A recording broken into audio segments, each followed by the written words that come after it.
Okay, the A part and the B part.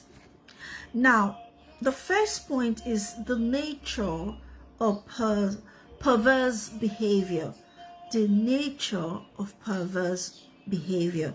Now, the scripture reference, verse 16, Proverbs 16, verse 28a, it says, a perverse person stirs up conflict. A perverse person stirs up conflict. Now, if you ask me, I would like to simplify with an explanation.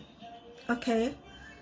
The first aspect is a perverse person is one who deliberately behaves in a way that is morally corrupt or deviant. Then the second aspect of that explanation of a perverse person stirs up conflict, the second aspect was such individuals thrive on creating discord and conflict, enjoying the chaos that it ensures. Praise the Lord. Okay?